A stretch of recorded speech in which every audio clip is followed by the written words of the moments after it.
I coming through all right? Yeah, just give me 1 second. Sure thing. All right. Just shut off my other speaker. All right. Well, my name is David.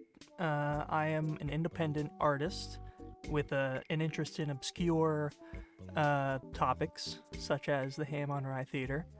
That is very obscure. Yes, I can definitely say that was not an email I was thinking I was going to get. So Yeah. The video I'm working on is actually like 90% done. The reason I found you is because I was searching on Twitter. I was like, how would I promote the video with a hashtag, you know? Because if you search Ham on Rye, all you get is results for like the Ham on Rye novel. Like that's all that comes up. The popular. Interesting, yeah. So Yeah. I was like, how do I promote it? So I'm like, okay, let me try hashtag Ham on Rye VR so and so, and then I just searched Twitter for the heck of it, and one of the only results on the entire website was you. Funny. Yeah, I was like, whoa! How have I've been working on this video for over a year now, and I am just now seeing you, and I'm like, I wish I'd. This whole thing might change the course of the video, so it's gonna be a lot more work, but it's gonna be great. I'm sure. Yeah, that's wild. I mean, I actually still am friends with my old manager at our location as well. So, although I honestly don't think he could tell you anything that I wouldn't know, it was all pretty, because I mean, like when we worked, we were often the only people there. So, it wasn't like, we had specific roles. We all kind of did the same thing. And then he, in addition to doing that, made the schedule. So, Okay. So that comes into my first question. Where was your theater? Where did you work at? It's in Webster, Texas. It was at the Putt Putt Family Fun. Oh, Putt Putt. Yeah, so it's changed its name slightly. It's like a big. I mean, an older gentleman, a retired teacher, founded this place, and he took it from like a putt place to like this expansive family area. So there's, arcade and different kinds of rides and go-karts and, of course, putt and tons of other stuff. So there was a lot of stuff. And at some point he invested in getting a VR theater. He had gone to see it at a theme park and really liked it. And so he invested in it. And it was the first like non-theme park location. So, yeah, it was a little different than some of the other spots. That's interesting. Going through the old website, they say how they install it at so many different locations, like malls, movie theaters, theme parks, fairs. And it's interesting to hear it being at a place like that. That's just broadening. My experience with it was at Kennywood, which is a theme park in Pittsburgh. Yep. I'll get into that later. Okay, no problem. So, I guess the next question I got is, when they introduced it, how did they like describe the job description? What was your role? So funny, I actually didn't really know a lot about it going in. I was a theater major at the time, and my theater instructor was like, "Hey, you people." I don't know how he selected people. He liked me. He had been my theater teacher in high school and then magically was my theater teacher in college. So, he picked people and was like, hey, there's going to be this job acting gig, so that's how it was presented. It was, they wanted to hire actors. They weren't looking to hire other type of people because you had to be able to do that in addition to the other roles. Oh. So, we were told about it. We all showed up. So a lot of the people that worked there at the time were from my college that I went to then.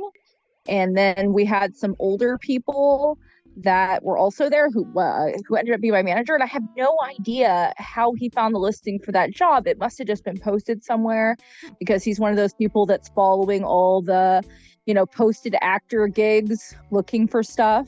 So you were hired specifically to run the theater?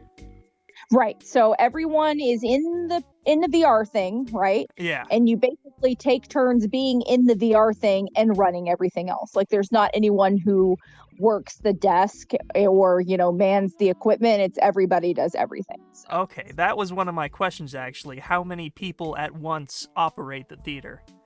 Right. So I mean, we got it to at some point where worst case scenario days where there is one person and you're seating the people and getting them all ready, and then you're running into the back and doing the thing and hoping that people didn't come mess around. Because I mean, at some point I remember doing that on like a Saturday because like 2 people called in, and literally running, and while I'm doing the screen, right, waiting until it's a cutaway scene without me in it, and running to get a toddler and run up and cross the boundaries and was climbing the things because of course the people when they play the game are stomping and waving and doing whatever it is you've told them to do, right? Because that stuff's scripted. You can kind of just do whatever you want. And so there's this little kid climbing and they can't see him because they're wearing headsets. So, yeah, so usually there would be 2, but there were quite a number of times on slow days where you would have 1 person. So, wow. That is yes. really interesting. Yeah, it was really chaotic. So, I have so many questions about the behind the scenes of what goes on there, but what do I got? Sure, here? knock yourself out. I guess I'm gonna go in numerical order, and we'll just get to whatever. But my next question was, how many different games did you see the theater cycle through? Like how many? Themes? Okay, so we started with like. Keep in mind, we would only really run 1 game per day because the software took so long to go. Oh. And when we opened, we had 2 games. We added a 3rd a few months later. And then right before I left, we added a 4th one.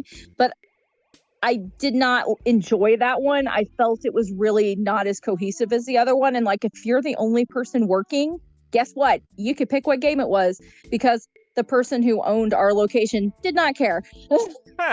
Do you remember what those games were? Okay. The only one I remember is Showdown at Shifty's.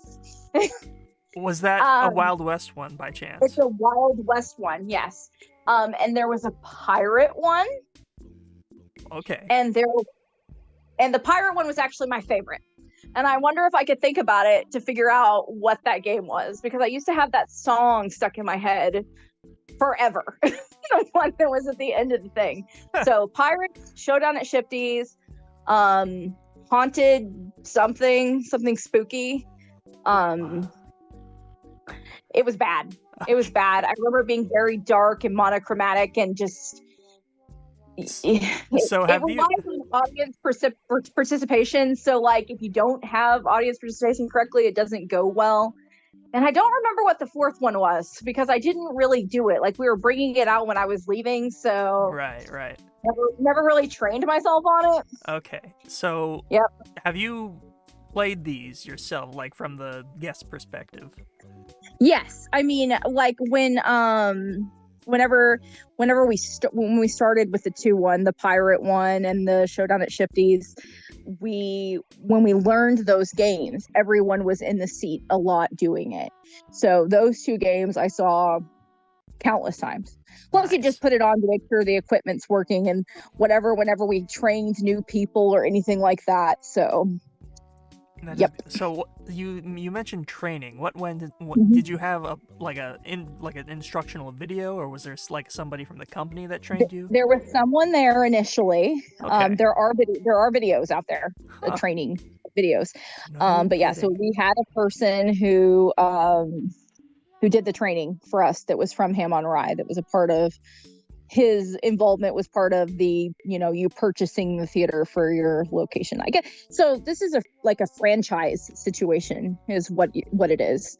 So so you purchase the franchise and they come out and do the original training, but then that's really hands off after that. Unless we were having absolutely tech meltdown, pretty much everything else was self-contained. So, yeah, so I don't even remember what that guy was. very charismatic, more of a salesy person, right? So I don't know. I don't remember what his role was in the company or anything. I mean, I was 18 and didn't really care. Sure, sure. That is crazy. So part of the reason I'm making this is because of how little media surrounding theater exists. Yeah. There is one video that I found on the entire internet of like footage of people playing the game. Only one video. And there's Well, I can tell you that they did do a news story about it when it opened. When I lived in Houston, I think it was ABC 13 that did it. That you might find it by searching for the location, the putt putt. Oh yeah, give me that. Let me see if I can find that. Yeah, so it would be, I think it was called Putt Putt Family Fun then. And if you searched it with Ham on Rye, it might come up, or more information might come up with that location. So yeah, they came out and did a news story about it. And there is footage of them playing the game in the news story. So we were there, we did the pirate game, and you know what? The pirate name might be in that video too. Ooh. So we were there, we did the pirate game. We were all decked out like pirates. And we ran the game for the people that they had brought. So it was a lot of news people, family and stuff. And they were there enjoying the putt-putt thing really early one morning as kind of like a perk to them, I guess, for running the special. So like the pirates even got on the water boats that day. I don't know how that was relevant, but yeah, so you would probably be able to find the pirate name in there because they showed people playing that game in that video clip. I know because my mom used to have it because I was in the news. Ooh. Okay, I will have to look for that later. If I can't, I might have to follow up on that. I think we only have a 40-minute time limit on Zoom because I haven't paid for Zoom, so I'm going to try to keep this brief. Oh yeah, no worries. But if need be, would you be interested in a follow-up? Oh yeah, sure. This is actually really fun for me, like so off the cuff for the normal stuff I have to do. So excellent. This is very exciting for me. You might not see it, but I'm giddy with excitement. This is the first time. This is the most like information about the theater I've gotten in months. It's crazy. It's like very stimulating. I didn't even like have you introduce yourself. Would you like to introduce yourself? I'll snip this around and edit around. It's totally okay. I'm Angela. I worked at the Ham on Rye Virtual Reality Theater for, gosh, I guess about a year and a half. So, from when it started at my location in Webster, Texas, until I got married and moved away. So, yep. All right. So the games have branching paths depending on audience performance. Who or what decides the branching paths exactly? What are the mechanics behind that? Okay, so to my knowledge, they're not really branching paths. They're just different interpretations of the same path. Oh. So it's ad-libbed. So if, you got kind of a wet audience that is not interacting, right? Okay. Then it becomes more you-based, right? Okay. Also like what you're leading up to do. Like if you're asking them to gallop the horse or whatever and they're not galloping the horse, then you're going to get a joke about them not galloping the horse. Okay. So there wasn't any, like the game itself was very structured. There wasn't any way to, at least not in any of the versions we have. I don't know how many games there were out there, only the ones that, like I said, we ran. But the game itself is all pre-recorded, and you hit play, it goes through them. Like, it doesn't even stop. It would, like, crash the server to, try to hit pause in the middle of the game. So there's not really any deviating. It's just, it's pre-recorded. Right. They're inserting the VR person into the video with the green screen. So, the game is what it is. The performers make it however they want, and I mean that varies by how people are participating and who's performing. So, it could be anything you want that fits in the thing, So, is there like a button, like buttons that you select depending on if the audience is like really into it and it's like, oh, you succeeded, or if they're not doing anything, it's like the uh-oh. Nope. No buttons, no nothing. No. This is old technology, okay? Like this is the equivalent of hitting play on a VCR. It's not like VR today, you know. We had like a keyboard and it was like start, restart the server. It was not like a full computer spread thing.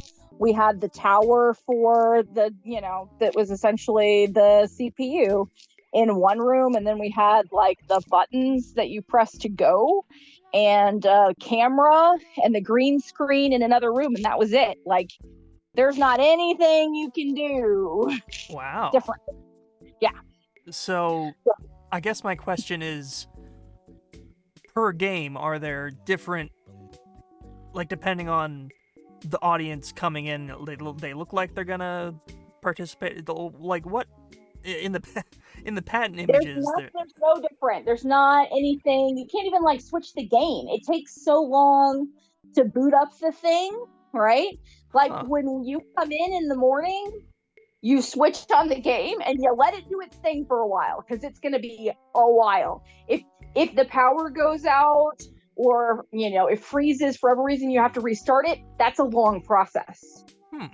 So the technology, cool for the time, but doesn't operate like that. Doesn't make allowances for differences. The only differences you see when the audience is doing something is, okay, it's on the performer. So it's like, is it more audience participation, or is it more performer? So is it a literal VHS tape that the game runs off of, like you were saying? Okay, it wasn't a VHS tape, but I think it was a disc. Oh, okay. Yeah, so it's not, but like seriously, you're hit and go and it's going. Like there's not, because like I said, this, like the CPU, essentially it's a big tower of electronic devices, is in one room and you're performing in another. So yeah. All right. Very interesting. This is crazy. This is blowing my worldview of the what I had previously thought. I know, right? Well, the thing is they market it like that, but it's not true. Okay. So I think that's what you're seeing, right? Is like the game, but really it's just the person performing the piece differently. So as the live performer, like, and you're out front, like watching the people, how are you made aware of where the game is? You can see it at the desk. Oh. So when you have our check-in desk that we operate, that was, you're either taking tickets or facilitating the birthday parties that are coming in, it has a screen where you can watch the game going. There aren't any controls. It's literally just whatever the game people are seeing, but you can follow along in there, and there's usually pretty good. And you don't have to watch. You listen, you can pretty much figure out where they are in the game because you're used to running the game, so you know it really well. Okay. That is good to know. Was the theater popular overall, do you think? It was, but it was a seasonal kind of situation, because like on busy weekends, anytime around holidays, school holidays. So when you would expect those places to be, because Putt Putt Family Fun was open 365 days a year, from early in the morning until whatever time at night, right? And during the busy seasons, it was open earlier and later, but it's busier during school holidays. And during school holidays, it was very popular. During weekdays, during the school year, it was dead, right? Okay. So at some point, the hours were restructured, so it was like longer on weekends and then more afternoon, evening when kids and things got out of school, because there really wasn't a lot of demand for it weekdays during the day. So it really just varied. So when you would expect, say, a theme park to be busy, that's when the Ham on Rye Theater that I worked at was busy. Okay, so it was, I'm assuming it was well liked when it was popular, or when people were playing it. Yeah, and for the, age range that you would see like birthday parties for this kind of location, the elementary school kid, they really loved it. Once you get to teenagers, it's not cool, so Okay. it really just depends. For the target market, it was good. Huh. All right. Did the ride break down often? I mean, I remember it breaking down, but not a ton. And I want to say that it only broke down once or twice where I was working, and we had a guy that was paid like $5 more an hour or something to be the tech person who worked on it. Okay. So like I said, you knew how to turn it on and turn it back off, and if something went wrong, well, that's any tech support is going to tell you to turn it off and turn it back on. Yeah. And usually that fixed it. So Okay. That is interesting. I actually work with a guy who was a maintenance man at Kennywood, and the reason I rediscovered the Ham on Rye, I remember playing it, but I didn't know what it was called, right? right. I just remember the memory of riding the minecart and you hit a bumpy road, and then oh no, the prospector's about to fall. Reach out and grab him. Reach out and grab him, or he's gonna fall. And Yep. And then you think you can either save him or not, but nope, it's all pre-recorded. So he would fall every time. Yeah, there wasn't any variance. So, oh my god. I know, right? I had this guilt with me all these years, and it wasn't my fault. Yep, pre-recorded. So, wow. Okay. Yeah, that was the second game that we did, and something Smoky Showdown or something. Showdown at Shifty's. Showdown at Shifty's. Was the prospector shifty? I have no idea. He was a prospector, though, right? Slept since then, and I guess it would really depend on what you decided to say when you were doing it. So. That's fair enough. I couldn't remember if he was like a sheriff or a prospector. In my head, I remember him as a prospector. Yeah, I don't think he was a sheriff because that was the costume that I had. Okay. So, but like I said, you could kind of do different things, and we had all sorts of different cowboy-esque characters. And so like, they had their own like trunk of stuff that like everybody could use that was like the world's worst cowboy and pirate hat, and like comical bandanas. Yeah. So it's like everybody kind of did their own thing after a while. So. Well, that is excellent. Wow. I love that you remember the name of it as well. That is extra useful. I know. I wish I remembered the other ones. I don't know why that one stuck with me after all these years. But it's funny because I think if I dug, I could probably find the names of the other ones because my now husband, I was in basic training when I worked this job. So I wrote a lot about what I was doing in my day-to-day life. So that would have been happening. Wow. So very... standout experience, I imagine. Yeah, it was definitely something different. So, and that's how I met my husband, by the way, was when I was doing this job. He came into the arcade. So, wow, yeah, no kidding. Yes, definitely. Did you meet through the Ham on Rye Theater? Well, so he played this game that was like the closest video game in the arcade to the Ham on Rye virtual reality theater. So his brother came over and talked to me one day, and then one day after I was done working, I went and hung out with them, and the rest is history. Wow. Ain't that a crazy coinkydink? I know, right? So there you go. I do remember it just because so much of that stuff is just wild. All right. Do you have are there any like guests interactions that were like really stand out, like that you think of when you think back to that, like crazy, weird, off the wall stuff, other than the toddler? Oh my gosh, there were so many. Yeah, there were so many things. Usually dads.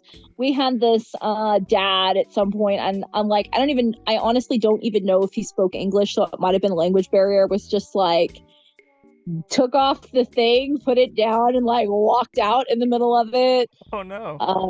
Yeah, and then kids crying because they were freaked out. I mean, every day was an adventure. So wow. Yep.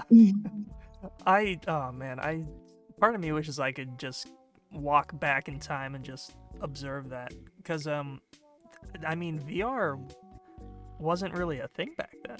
like at Yes, all. it wasn't really a thing back then, so it had kind of a big draw. Like obviously, this kind of setup now wouldn't be nearly as cool. Right. So, because I mean, it was essentially 2D, like it wasn't 3D or anything like that. It was a cartoon that you were in. So, Okay. um, So do you remember the goggles having 360-degree view, or was it just a TV like on your no, eyes? it was really just a TV. Yeah. Oh, So they're kind of like blinders, so it forces perspective to the front. So it's not like you're trying to look out the side or anything. So okay. Okay. I don't remember what I read, but I think there's some sources that have that like wrong, because there's even in the patent it says 360-degree motion, but that might be embellishing. Because I even in mean, the you can move. I mean, there's motion because you're moving, but yeah, you can't because it's you're looking at one pre-recorded thing. It right. doesn't show you different angles, so Okay. it's not that's like not even a physical possibility with the technology. And like I said, you're really just performing in front of a camcorder with the green screen. That was something I So was curious about, because all the things I read have said 360-degree like vision, and I just couldn't see that happening back then. I was too young to remember if it was or not. I mean, yeah, I think embellishing might be a nice way to say it, but I just don't think that they understood where we were going to go with it. Right? They're Right. thinking it's on your head, it's tight. You're like I said, it's forced perspective to the beginning. You can turn your head however you want, but you're only going to see the same thing. Got it. So Okay, well that's very good info. Um, uh, I think you already answered this, but how long was the theater there at the putt putt? I don't know how long it was there, honestly. It was there the year and a half that I was there, and then I left and I didn't come back into town for a couple of years. It might have been there even when I came back then. Just at some point it vanished. I wasn't hanging out there or anything. So like I just realized at some point my mom's like, hey, let's take the grandkids to the, whatever. I was like, oh, it's gone. I have no idea when it got gone. Huh. And of course, when you talk to kids who work there, they're 16. Right. They They have don't worked care. there for 3 months. They have no idea, right? Like, Yeah, so that's a similar honestly, experience. Like it was there and then it wasn't. You know. it was there and it wasn't. Um. So I could probably find that information out for you because I could just ask the guy who managed it. Oh yeah, that would be So pretty cool. My sources tell me that they usually have I think either a 3 or 4 year contract is something I read somewhere for yeah. the like the package of getting the theater. So that kind Oh yeah, of yeah. that checks out with what I remember from my park. Probably. When did you say it started? When it first got there? Like what year? So that would be my freshman year of college. So I'm guessing it would have been 2002, 2003. Yep, that checks out. It would have been, I think, either early 2004 or late 2003 is when mine Yep. showed up. Yeah. Okay. So yeah, about there. And I know that he went somewhere not near us to see it at a theme park before he bought into it. So Okay. Coach, he was already probably in his late 60s, early 70s when he did that. So he's been gone a while, but he was a great, fun guy. So Oh. Well, yeah. that's terrific. So the whole purpose of this video is kind of like to see if anybody else remembers it, because so far out of the half dozen people I've tried contacting, mostly people in the Ham on Rye company, Mhm. no luck. Nobody's gotten back to me. You're the first person with any connection to the theater that I've been able to contact. So this is Yeah, thank you, obscure tweet. yeah. I thought it might have been weird from 10 years ago, and suddenly here I am. But I don't know. I had to try. Yeah. I'm so happy you did though, because this is a huge breakthrough for the Yeah. the video. I know, right? And I'm thinking, because when you started saying that, I was like, wow, they did say a lot of stuff like that in the marketing, and it wasn't really true. Right. Yeah. Thinking about it now. but then that's now lenses, right? That's us considering what the technology is capable of right now, right? So then it was something different, right? Like we can't compare it against what today's technology is capable of in terms of that. So it's fascinating. I don't know. It's wild to me. No, that's my whole itinerary. You've been excellent. Thank you so much. All right. Awesome. Bye. See you later.